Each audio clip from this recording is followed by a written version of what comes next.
आप सभी बच्चों का हमारी जीव विज्ञान की क्लास में स्वागत है। मैं हूं आपका जीव विज्ञान शिक्षक SN वर्मा। अब हम अपना इस यूनिट का तीसरा लेसन शुरू कर चुके हैं। हम इसके पहले लेक्चर में हमने देखा था कि पादप जगत का वर्गीकरण किस तरह कितने प्रकार से किया गया है, पूरे जीव जगत का कृत्रिम वर्गीकरण, प्राकृतिक वर्गीकरण और जातिवृत्तीय वर्गीकरण, कंप्यूटरीकृत वर्गीकरण जिसे सांख्यिकीय वर्गीकरण कहा जाता है। यह सारे पॉइंट्स हमने देख लिए हैं कि इस वर्गीकरण को किस तरह करते हैं, क्या इनके वर्गीकरण के आधार होते हैं, यह चीज़ हम देख चुके हैं। उसके बाद हमने यह देखा कि जो पादप जगत है उसको अध्ययन की सुविधा के लिए 5 भागों में बांटा जाता है, 4-5 भागों में, जिसमें प्रमुख भाग होते हैं शैवाल, ब्रायोफाइट, टेरिडोफाइट, जिम्नोस्पर्म, एंजियोस्पर्म। इतने भागों में इसका हम अध्ययन करते हैं। अलग अलग प्रकार के पदार्थों के पादपों के समूह होते हैं। यह पहले प्रकार के समूह शैवाल के बारे में हमने पढ़ लिया है कि शैवाल क्या होते हैं। जलीय माध्यम में पाए जाते हैं, इनका जलीय माध्यम में आवास होता है और यह ऐसे प्राथमिक प्रकार के पौधे होते हैं जिनकी कोशिका भित्ति के चारों ओर सेलुलोज से बनी हुई जो कोशिका भित्ति है, पेक्टिन पाया जाता है। तो यह चीज़ एक चीज़ और कि इनमें प्रकाश संश्लेषण की क्रिया के लिए वर्णक पाए जाते हैं, क्लोरोफिल पाया जाता है इनकी कोशिकाओं में, जो कि क्लोरोफिल A, B, C कोई भी हो सकता है। और उस क्लोरोफिल की उपस्थिति के आधार पर यह कई रंग के होते हैं, हरे, भूरे, नीले, लाल। तो वह जो रंग है इनका वह उनके वर्णकों पर निर्भर करता है कि किस रंग का वर्णक उनके भीतर है, उसी रंग का उनका जो है वो उसी रंग के दिखाई देते हैं। शैवालों को मुख्य रूप से 3 भागों में बांटा जाता है। शैवालों को वह बांटा तो कई वर्गों में गया, लेकिन मुख्य रूप से 3 वर्गों का अध्ययन हम आपके सिलेबस में देखते हैं। पहला है क्लोरोफाइसी, दूसरा है फियोफाइसी, तीसरा है रोडोफाइसी। क्लोरोफाइसी मतलब हरे शैवाल, फियोफाइसी मतलब भूरे शैवाल, रोडोफाइसी मतलब लाल शैवाल। क्लोरोफाइसी, फियोफाइसी और रोडोफाइसी क्या होते हैं, इनके मुख्य लक्षण क्या होते हैं, यह आज की हमारी क्लास का टॉपिक है। चलिए देखते हैं सभी तरह के शैवालों के विवरण में। क्लोरोफाइसी पहला है। क्लोरोफाइसी में जैसा नाम है कि क्लोरोफिल की अधिकता होती है, खासकर क्लोरोफिल A पाया जाता है, इसलिए इन्हें हरा शैवाल कहते हैं। इनमें क्लोरोफिल और B होने के कारण जो हरी घास जैसे हम देखते हैं उसी तरह बिल्कुल हरे भरे दिखाई देते हैं, बिल्कुल हरी घास की तरह, इसलिए इन्हें हम हरे शैवाल कहते हैं। इनमें जो क्लोरोप्लास्ट पाए जाते हैं, क्लोरोफिल के भीतर स्पष्ट क्लोरोप्लास्ट हमें दिखाई देता है।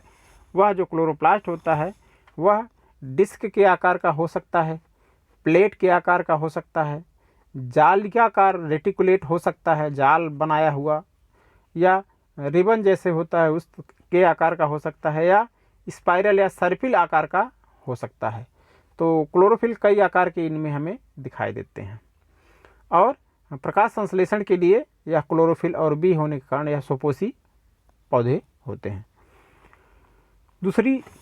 दूसरा पॉइंट है कि क्लोरोफिल में एक या एक से अधिक पायरिनाइड्स पाए जाते हैं। पायरिनाइड्स क्या होते हैं बच्चों? पायरिनाइड्स जो है वह शैवालों में भोजन संग्रह वाले कण होते हैं। भोजन का जो संग्रह करता है शैवाल, और पायरिनाइड के रूप में होता है। और पायरिनाइड क्या होते हैं? वह स्टार्च के कण होते हैं। तो क्लोरोप्लास्ट में हमें एक या उससे अधिक किसी में, यह हमेशा क्लोरोप्लास्ट के पास ही पाया जाता है, जहाँ पर क्लोरोप्लास्ट रहता है उससे जुड़ा हुआ ही रहता है, क्योंकि क्लोरोप्लास्ट ही भोजन बनाने का काम करता है। तो जो अधिक मात्रा में भोजन बन जाता है उसको पायरिनाइड के रूप में, वह जो अधिक स्टार्च की मात्रा होती है उसे पायरिनाइड कहते हैं। वह स्टार्च के रूप में भोजन को संचित करता है। तो यह एक भी हो सकता है, एक कण भी हो सकता है पायरिनाइड का, और एक से अधिक कण भी हमें देखने को मिल सकते हैं। एक चीज़। दूसरी चीज़ यह है कि कुछ ऐसे शैवाल होते हैं जो कि वह स्टार्च के रूप में भोजन संग्रह न करके बल्कि तेल की बूंदों के रूप में, वसा के रूप में भोजन का संग्रह करते हैं। तो 2 तरीके हैं, पायरिनाइड स्टार्च के रूप में या तेल की बूंदों के रूप में भोजन संचय हमें क्लोरोफाइसी में देखने को मिलता है। शैवाल जो क्लोरोफाइसी होता है उसमें चूँकि पादप है तो इसमें एक कठोर सेलुलोज की बनी हुई कोशिका भित्ति हमें इसके कोशिका के चारों ओर दिखाई देती है। इसकी बाहरी सतह पर पेक्टोज की परत पाई जाती है। यह एक विशेषता होती है इनकी कि इनकी सेलुलोज, कठोर सेलुलोज की बनी हुई कोशिका भित्ति के चारों ओर पेक्टोज की एक परत भी पाई जाती है। जनन की बात करें, अगर कायिक जनन देखें तो जो तंतु होते हैं क्लोरोफाइसी में, क्योंकि तंतु के रूप में भी पाए जाते हैं और विकसित रूप में भी पाए जाते हैं, तो जो तंतुओं के रूप में पाए जाते हैं उनमें कायिक जनन भी हम देखते हैं। और कायिक जनन होता है, जो तंतु होता है उसका विखंडन हो जाता है या बीजाणु बन जाते हैं, जिनसे अलैंगिक जनन होता है। बीजाणु जो होते हैं उनमें फ्लैजेला जो है वह पाया जाता है, कसाव पाया जाता है, जो कि जूस्पोर कहलाते हैं। जिन बीजाणुओं में फ्लैजेला या कसाव पाया जाता है उन्हें जूस्पोर कहते हैं, क्योंकि यह चलने में सक्षम होते हैं, एक स्थान से दूसरे स्थान तक गति कर सकते हैं फ्लैजेला होने के कारण। तो यह जो जूस्पोर होते हैं वह जूस्पोरेंजिया में बनते हैं क्लोरोफाइसी के पौधों में। लैंगिक जनन की बात करें तो लैंगिक जनन समयुग्मकी हो सकता है या विषमयुग्मकी हो सकता है। दोनों प्रकार का इनमें लैंगिक जनन पाया जाता है। समयुग्मकी मतलब दो समान तरह के युग्मक मिल करके युग्मनज बनाएं, या विषमयुग्मकी का अर्थ होता है कि दो अलग अलग आकार के, जो चूँकि लैंगिक जनन हम जानते हैं युग्मकों के संलयन से लैंगिक जनन होता है। दो तरह के युग्मक होते हैं, एक मादा युग्मक, एक नर युग्मक, एक प्लस एक माइनस। जो जुड़ने वाले युग्मक हैं अगर उनका आकार समान है तो उस तरह के लैंगिक जनन को समयुग्मकी कहते हैं, सम आकार वाले होते हैं जो। और अगर उनका आकार विषम है, एक युग्मक छोटा है दूसरा बड़ा है, तो उसे हम विषम युग्मकी संलयन कहते हैं। तो हमें दोनों तरह का संलयन क्लोरोफाइसी में देखने को मिलता है। और उदाहरण के तौर पे हम देख सकते हैं क्लेमाइडोमोनास क्लोरोफाइसी का ही सदस्य है। कारा, यूलोथ्रिक्स, स्पायरोगायरा, वॉलवॉक्स बहुतायत में पाए जाने वाले यह सदस्य हैं क्लोरोफाइसी के। तो यह क्लोरोफाइसी हो गया। दूसरा हम वर्ग देखते हैं फियोफाइसी। क्लोरोफाइसी से भिन्न क्या होता है? फियोफाइसी में जो भी शैवाल शामिल होते हैं, जैसे हमने क्लोरोफाइसी में देखा कि हरे शैवाल होते हैं, तो फियोफाइसी में जो भी शैवाल शामिल होते हैं वह भूरे रंग के होते हैं, इसलिए इन्हें भूरे शैवाल कहा जाता है। और एक विशेषता यह है कि यह मुख्य रूप से समुद्री आवास में ही पाए जाते हैं, समुद्री जल में ही यह शैवाल पाए जाते हैं। इनका आकार सरल शाखित तंतुओं से लेकर के एक विशाल संरचना वाले वृक्ष के जैसी संरचना जिसकी होती है केल्प, जो कि 100 मीटर तक ऊंचा होता है, लंबा होता है, उसके जैसी हो सकती है। तो यह इनकी संरचना माप आकार में बहुत विविधता पाई जाती है, छोटे भी होते हैं और 100 मीटर तक लंबे भी होते हैं। तो आकार में काफ़ी विविधता मिलती है इनके। इनमें जो क्लोरोफिल पाया जाता है वह ए तथा सी पाया जाता है। हमने वहाँ पे क्लोरोफाइसी में देखा था ए और बी पाया जाता है, लेकिन इनमें जो क्लोरोफिल पाया जाता है वह ए और ए के साथ ए एक यूनिवर्सल क्लोरोफिल है जो कि सभी क्लोरोप्लास्ट में पाया जाता है। उसके साथ कोई सहयोगी जो पिगमेंट होते हैं उनमें अंतर पाया जाता है, ए सब में पाया जाता है। तो इनमें क्लोरोफिल ए के साथ सी पाया जाता है, कैरोटीनॉइड पाया जाता है, जैंथोफिल पाया जाता है। यह जो जैंथोफिल है यह क्लोरोफिल में कितना उपस्थित है, इसकी मात्रा कितनी कम है कितना अधिक है, उसके आधार पर ही जैंथोफिल का मुख्य वर्णक जो होता है वो फ्यूकोजैंथिन होता है। इस फ्यूकोजैंथिन वर्णक के कारण ही इनका रंग भूरा दिखाई देता है और इनकी मात्रा के आधार पर ही यह हरे जैतूनी रंग से लेके भूरे तक हो सकते हैं, जैतूनी हरे से लेके भूरे रंग तक हो सकते हैं, किसी भी रंग के। यह क्यों होता है, क्यों जैतूनी हरा या भूरा होता है? यह निर्भर करता है फ्यूकोजैंथिन की मात्रा पर, जो कि जैंथोफिल के भीतर पाया जाने वाला पिगमेंट है या वर्णक है। हमने वहाँ देखा था कि भोजन जो है पायरिनाइड के रूप में, स्टार्च के रूप में संचित होता है या तेल की बूंदों के रूप में संचित होता है। लेकिन फियोफाइसी के जो सदस्य होते हैं, जो शैवाल होते हैं, उनमें जो भोजन संचय होता है वह एक जटिल कार्बोहाइड्रेट होता है जिसे लैमिनेरिन अथवा माइनिटोल कहते हैं, उसके रूप में संचित होता है। तो इनमें भोजन संचय जटिल कार्बोहाइड्रेट लैमिनेरिन या माइनिटोल के रूप में होता है। इनमें भी कोशिका भित्ति पाई जाती है, सेलुलोज से बनी हुई एक कठोर कोशिका भित्ति, लेकिन उसके बाहर वहाँ पे हमने पेक्टोज की कवर देखी थी कोशिका भित्ति के बाहर। फियोफाइसी में क्या होता है, उनमें एल्जिन एक पदार्थ होता है, उसकी कवर पाई जाती है चारों ओर, जो कि जेली जैसा पदार्थ होता है, गाढ़ा गोंद जैसा पदार्थ होता है, जिलेटिनी पदार्थ जिसको कहते हैं, वह कोशिका भित्ति के चारों ओर फैला हुआ होता है, एल्जिन का बना। तो सेल्यूलोज से बनी कोशिका भित्ति के बाहर एल्जिन का कठोर जो है वो एल्जिन का जेली स्तर पाया जाता है।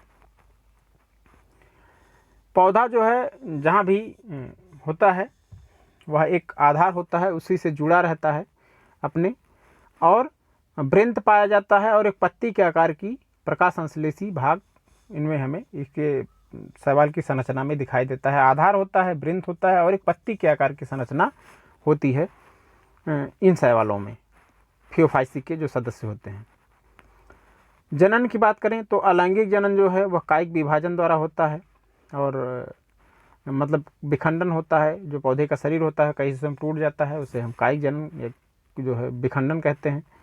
अलैंगिक जनन जो होता है वह नाशपाती के आकार वाले दो असमान फ्लैजिला वाले जूस्पोर द्वारा भी होता है, लेकिन वहाँ पे हमने जूस्पोर में जो फ्लैजिला देखा था वह किसी सिरे पर होता है, लेकिन यहाँ पे जो जूस्पोर होते हैं उनमें जो फ्लैजिला होता है वह फ्लैजिला उन जूस्पोर के मध्य में लगा होता है, पार्श्व साइड में, बगल में, किसी किनारे पे ना लगा होकर के मध्य में बगल पार्श्व साइड में लगा हुआ होता है। यह दोनों के जूस्पोर में अंतर होता है। वहाँ पे एक सिरे पर लगा होता है क्लोरोफाइसी में, लेकिन फियोफाइसी में पार्श्व साइड में मध्य में लगा होता है। लैंगिक जनन भी, इसमें भी समयुग्मकी या असमयुग्मकी हो सकता है। समयुग्मकी क्या होता है, असमयुग्मकी क्या होता है, क्लोरोफाइसी में हम समझा चुके हैं। तो दोनों तरह का लैंगिक जनन हमें देखने को मिल सकता है। जो युग्मक होते हैं वो जल के भीतर ही मिलते हैं,